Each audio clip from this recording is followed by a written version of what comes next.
MLA की तरफ से क्या इसका मौजू है और किस मामले को लेकर प्रेस कॉन्फ्रेंस है? देखिए, सबसे पहले तो मैं आपका शुक्रिया अदा करना चाहता हूँ कि जो रजौरी पुंछ का मीडिया है उसने हमारी आवाज़ को हमेशा बुलंद किया है, खासकर इस मुद्दे पे बड़ी संजीदगी दिखाई है और बहुत हमदर्दी दिखाई है। उसके लिए मैं आपका शुक्रिया अदा करता हूँ।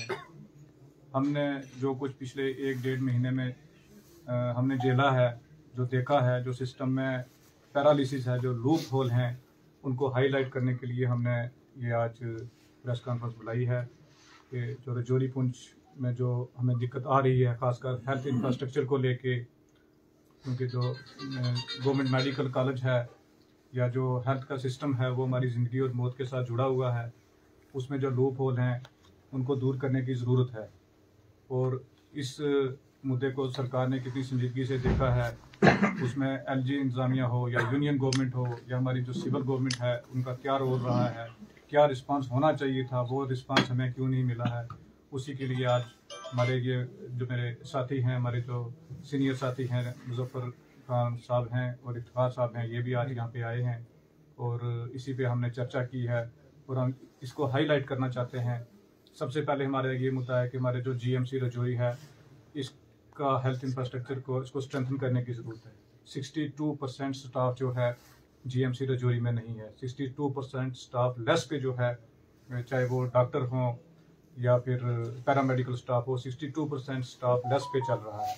और जबकि ये जीएमसी रजौरी 14 लाख पॉपुलेशन को कैटर करता है। सबसे पहले हमारे साथ ये जो एक बहुत बड़ा मैं समझता हूँ कि खिलवाड़ है और लाइफ सेविंग ड्रग्स तक जो है हमें अवेलेबल यहाँ पे नहीं होती हैं, जो कि एक पीएचसी में होनी चाहिए या सीएचसी में होनी चाहिए या डिस्पेंसरी में होनी चाहिए, वो भी यहाँ पे अवेलेबल नहीं होती।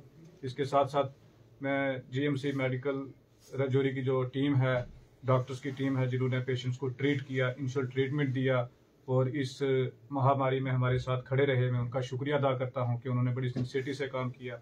इसके साथ साथ जो हमारी लोकल सिविल एडमिनिस्ट्रेशन है, उसने बहुत अच्छे से रिस्पांस दिया है और पुलिस का भी अच्छा रैपिड रिस्पांस रहा है। इसके साथ साथ हम जो लूप होल हैं सिस्टम में, जैसे ड्यूल पावर सिस्टम है, इस ड्यूल पावर सिस्टम की वजह से ही ये सारा सिस्टम जो है ख़राब है, क्योंकि अगर ये ड्यूल पावर सिस्टम ना होता, हमें एयर एम्बुलेंस अगर पहले वक्त पे मिल गई होती, जो 12 मासूम बच्चों की जान शायद हम बचा पाते। इसीलिए हमने ये प्रेस कॉन्फ्रेंस मुनक्कद की है कि रजौरी पुंछ को प्रायोरिटी दिया जाए, इसको प्रायोरिटी बनाया जाए, क्योंकि ये हादसा अगर कठुआ में हुआ होता, जम्मू में हुआ होता, सांबा में हुआ होता, तो शायद वहाँ इंतजाम अलग होते।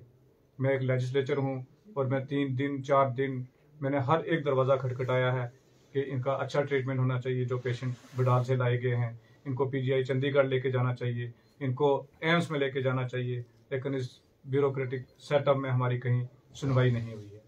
तो हमारी ये अपील है कि कोई एक अथॉरिटी हो, किसी एक के पास पावर हो, सेंट्रलाइज्ड पावर हो, जहाँ जिसकी रिस्पॉन्सिबिलिटी हो, क्योंकि यहाँ आप एक ऑफिसर को फ़ोन करो, वो दूसरे पे लगाता है, दूसरा तीसरे पे लगाता है, तीसरा चौथे पे लगाता है। इससे अनार्किस्ट माहौल जो है मैं समझता हूँ कि यूटी में बना हुआ है और इसके ऊपर चर्चा करने की, सोचने की बड़ी संजीदगी से ज़रूरत है।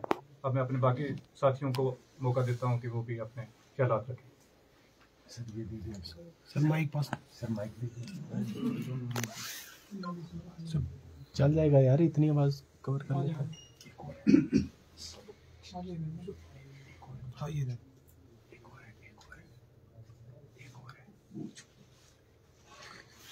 जी, मैं मीडिया टीम का शुक्रिया अदा करता हूँ। मेरे दोस्त और ऑनरेबल एमएलए बुद्दन ने एक मायूस कुन सूरत को पेश किया है और इसमें कोई दो राय नहीं है कि अगर वक्त पर एडमिनिस्ट्रेशन जो थी वो काम करती तो शायद हम इन बच्चों की जान को बचा सकते थे। और अंग्रेजी में कहते हैं कि भाई passing bucks from table to table.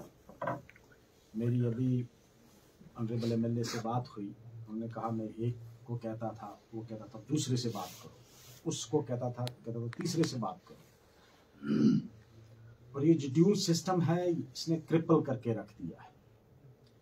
हम चाहते हैं कि अगर लोगों ने हमको मैंडेट दिया है तो ये ड्यूल सिस्टम में रहकर हमको आप कोलैप्स करना चाहते हैं, उससे बेहतर है कि हम लोग किसी हद तक भी जाने के लिए तैयार हैं। हम जावेद साहब के साथ हैं, मैं भी, और मुझे उम्मीद है उन्होंने भी इजहार किया एमएलए रजौरी ने, इफ्तिखार साहब ने, कि वो भी इनके साथ खड़े हैं। अगर ये हमको कहेंगे कि हम सब ने धरने पर बैठना है तो हम उसके लिए तैयार हैं। दूसरी जो बड़ी मायूस कुन बात यह है कि रजौरी पुंछ की तरफ तवज्जो बहुत कम है, और इसमें शक नहीं। मैं भी कल हॉस्पिटल में गया था, यानी 48% बल्कि 38% स्टाफ अवेलेबल है। 38% स्टाफ अवेलेबल रखकर आप कहते हैं कि 2 डिस्ट्रिक्ट की इतनी बड़ी पॉपुलेशन को आप फीड कर रहे हो, वो कैसे पॉसिबल हो सकता है। मैं एक टिप ऑफ द आइसबर्ग आपको बता दूं, मंजाकोट पीएचसी है, सब डिस्ट्रिक्ट हॉस्पिटल है, वहां कोई एमबीबीएस डॉक्टर भी नहीं, और पिछले 4 सालों से नहीं, थाना मंडी में नहीं, और जीएमसी में 38% टोटल स्ट्रेंथ है, जो टोटल सैंक्शन स्ट्रेंथ के 38% एम्प्लॉइज है। उनसे आप ये तवक्को करोगे, फिर भी हम शुक्रगुजार हैं। हमें एमएलए साहब ने भी बताया कि यहाँ की जो डॉक्टर्स हैं उन्होंने हम तक कोशिश की, और आज भी वो लगे हैं। मैं भी कल गया था हॉस्पिटल में, मुझे कुछ हद तक इत्मीनान भी हुआ कि वो लोकल डॉक्टर्स थे, उन्होंने बड़ी मेहनत की, और बाहर के भी जो एक्सपर्ट डॉक्टर थे उन्होंने मेहनत की। हम तीनों का यहाँ आज बैठकर गौरवखोज करने का मकसद ये है कि रूट काज क्या है। रूट काज है कि हम यूनियन टेरिटरी में कोई एक सिंगल अथॉरिटी हमारे पास नहीं है जिसके पास हम दुहाई दें, और रिस्पॉन्सिबिलिटी कोई नहीं। रिस्पॉन्सिबिलिटी इसलिए नहीं है, responsibility always comes with the accountability. जब आप किसी एक अथॉरिटी के पास अकाउंटेबल नहीं है, आप रिस्पॉन्सिबिलिटी को भी नहीं मानेंगे। तो हमें जब तक कि हम हर कुर्बानी देने के लिए तैयार हैं कि जो ड्यूल पावर सिस्टम है इसको खत्म किया जाए।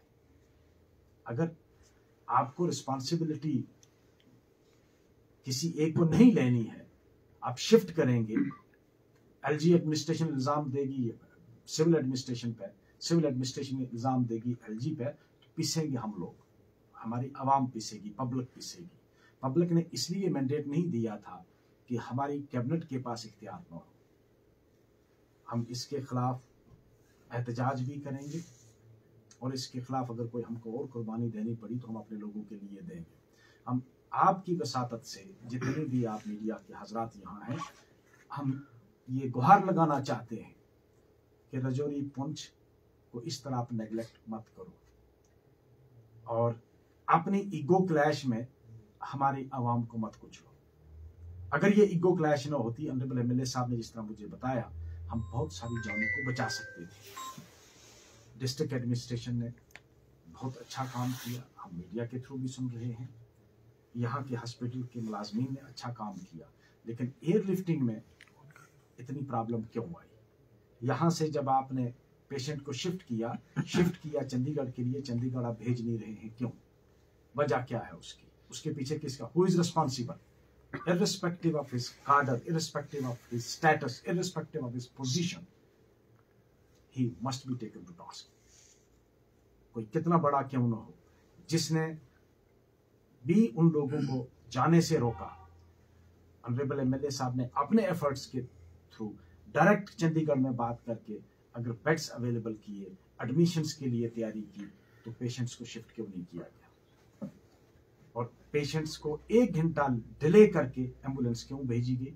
उसके खिलाफ इंक्वायरी होनी चाहिए, और जो भी ऑफिसर इसका रिस्पॉन्सिबल है, मैं तो ये कहूंगा कि उसको एग्जम्पलरी पनिशमेंट दे के, ताकि लोगों को पता चले कि हमारे साथ कोई आइंदा खिलवाड़ ना करे। हम दोनों एमएलए ऑनरेबल एमएलए रजौरी और मैं, हम जावेद के साथ खड़े हैं। जहां इनको हमारी जरूरत पड़ती है, जिस किस्म की भी जरूरत पड़ती है, हम इनके साथ हैं। अगर ये हमें कहते हैं कि हम यहाँ इनके साथ बैठेंगे, हम धरने पर बैठने के लिए भी तैयार हैं। इसीलिए आज हम मायूस होकर हमने आपको बुलाया। बाकी दीगर हमारे ऑनरेबल एमएलए रजौरी जो हैं वो भी आपको ब्रीफ करेंगे इस पर। माइक ले लें।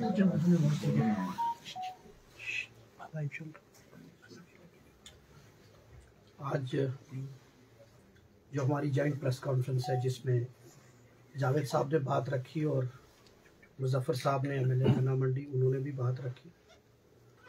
आप सब जानते हैं मीडिया हजरात के पिछले 1-1.5 महीने से जिस तरह के हालात भडाल के अंदर बने और उसमें हमारी 17 कीमती जानें यहाँ से इस दुनिया फानी से रुखसत हो गई और कहीं ना कहीं एक ईगो क्लैश, कहीं ना कहीं ड्यूल पावर सिस्टम और कहीं ना कहीं जीएमसी में वो फैसिलिटी ना होने की वजह से हमने वो जानें गंवाई हैं।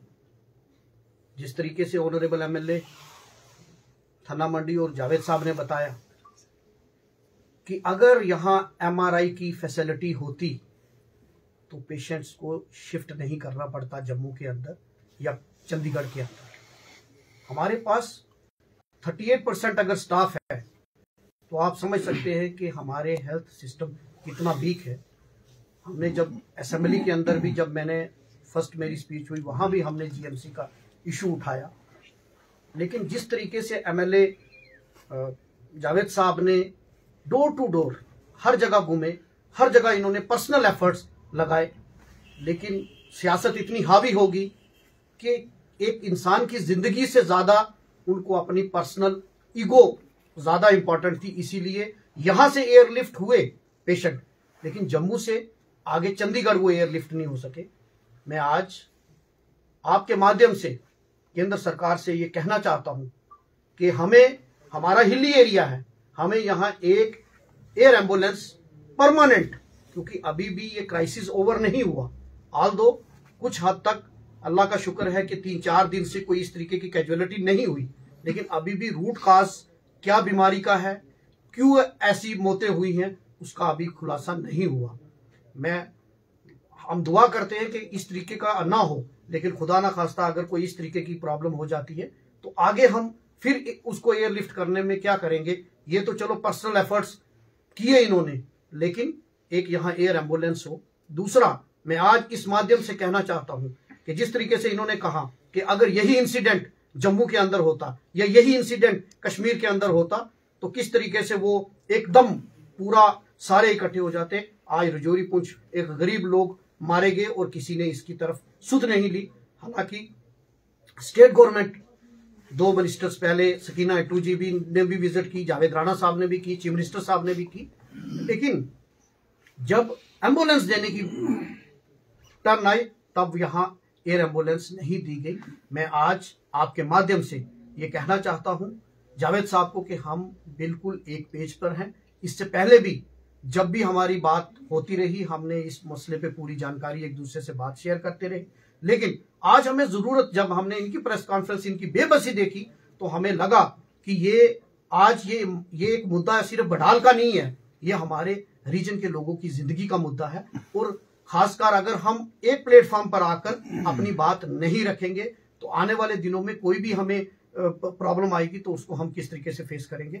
मैं आपके माध्यम से ये बात कहना चाहता हूं कि यहाँ जीएमसी में रिक्रूटमेंट हो या यहाँ डॉक्टर्स को डिप्यूट किया जाए आज, क्योंकि अभी मेडिकल इमरजेंसी है। यहाँ जीएमसी जम्मू से या बाकी दीगर जीएमसी से यहाँ टेम्परेरी बेसिस पे डॉक्टर को डिप्यूट किया जाए ताकि मजीद और भी हम जाने बचा सके। आज मैं हॉस्पिटल में भी गया था और यहाँ कुछ लोगों को 300 से ज्यादा लोगों को यहाँ क्वारंटाइन भी किया गया है। डिस्ट्रिक्ट एडमिनिस्ट्रेशन ने वहाँ हमारे साथ वो भी थे, वहाँ हमने लोगों से भी बात की, लोग बड़े परेशान हैं। आज हमें सियासत से ऊपर उठ के सबको इंसानियत की नजर से उनको एक मॉरल बूस्टिंग की जरूरत है, उनके साथ खड़े होने की जरूरत है। आज वो यहाँ परेशानी की हालत में है, उनको अपने माल मवेशी की परेशानी है, उनको अपने घर की चिंता सता रही है। जब हम बच्चों से बात की, औरतों से बात की तो मन भर जाता है, क्योंकि आज सियासत करने की जरूरत नहीं। मैं आज अपील करता हूं सब लोगों को कि इकट्ठे हो जाओ, इस क्राइसिस के वक्त सारे इकट्ठे हो जाओ,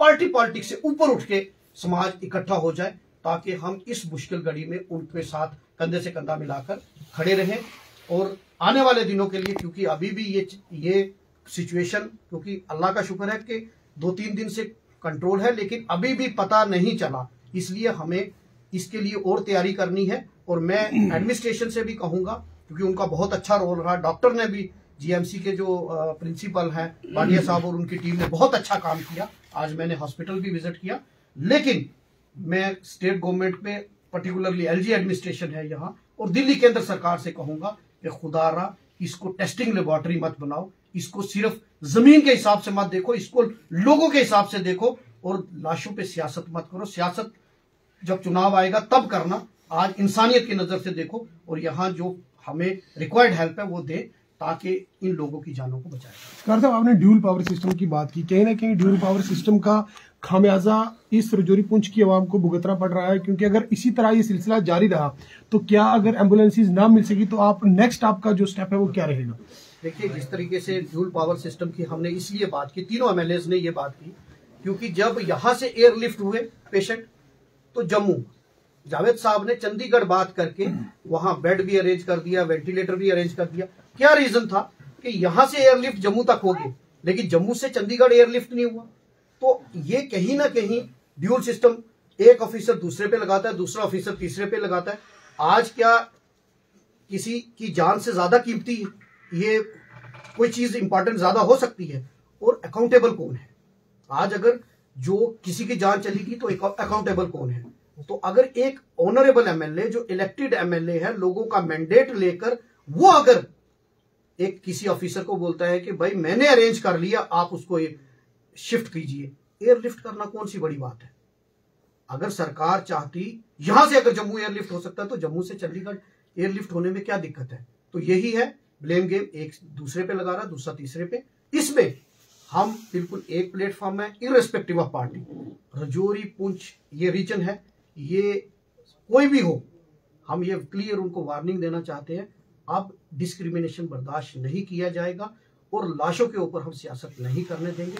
ये क्राइसिस का समय है, इंसानियत के नाते मिलकर हम इस पर इकट्ठे हैं, एक प्लेटफॉर्म पर है। और जहां भी, मैं जावेद साहब को भी कहूंगा, क्योंकि इंसानियत का मुद्दा है, कॉन्स्टिट्यूंसी के एमएलए ये हैं, ये लीड करेंगे, हम इनके साथ रहेंगे, और कहीं भी, चाहे वो राजभवन का दरवाजा खटकाना पड़े या दिल्ली में कहीं दरवाजा खटखटाना पड़े, हम इनके साथ हैं, हम वहां जाएंगे और अपने लोगों को बचाने की पूरी कोशिश करेंगे।